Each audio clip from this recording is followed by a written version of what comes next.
repression accelerated. In 38, the governor of Alexandria, A. Flaccus, took harsh action to restrict Jewish power and influence in that city. According to Philo, he also initiated violent pogroms that resulted in many fatalities.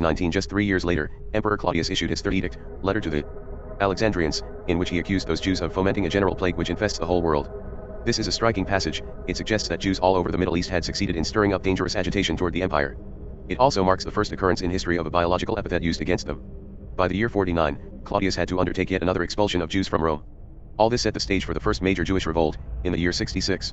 Also called the First Jewish-Roman War, there were three. This event was a major turning point in history. It eventually drew in some 75,000 Roman troops, who battled against perhaps 50,000 Jewish militants and thousands of other partisans. The war lasted for 4 years, ending in Roman victory and the destruction of the Jewish temple in Jerusalem in the year 70. It remains in ruins to this day. Only the Western Wall, Wailing Wall, still exists. There would be two more Jewish wars, in 115 to 117, the Kittos War, and in 132 to 135, the Bar Kokhba Revolt. Thousands died in each, but both ended in Roman victory. We are among Jews returning specifically to Christianity. I must note a central fact of the entire religion: the Bible is an entirely Jewish document. Front to back, cover to cover, A to Z, Old Testament and New, the Bible is an entirely Jewish document. The morality, the theology, the social attitudes, the worldview, all thoroughly Jewish. The Old Testament obviously so. It was written by Jews, about Jews, and for Jews.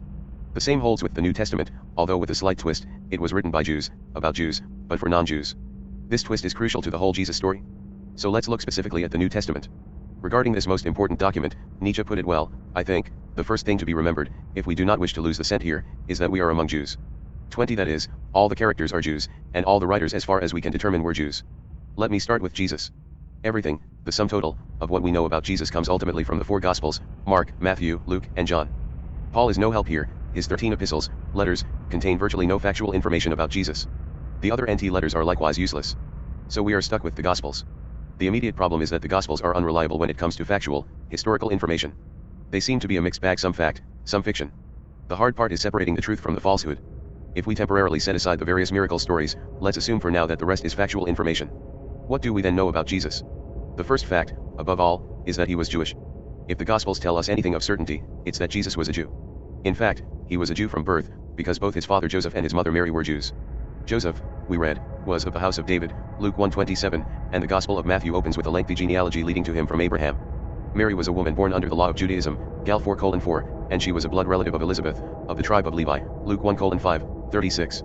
Both parents attended Passover every year, Luke 2:41, and both performed everything according to the Jewish law of the Lord, Luke 2:39. Jesus himself is repeatedly called Rabbi, Mark 9:5, 11:21, 14:45, Matt 26:25, John 1:38, 49, 3:2, 4:31. He celebrated Passover, John 2:13. The Gospel of Matthew opens with these words: the book of the genealogy of Jesus Christ, son of David, son of Abraham. We read in Hebrews that it is evident that our Lord was descended from Judah, 7:14. He regularly attended the local synagogue, Luke 4:16. Jesus himself told the people that he came to fulfill the Jewish law and the Jewish prophets, Matt 5:17, and called on his followers to keep the 10 Commandments, Matt 19:17. He even claimed to Scribina, David.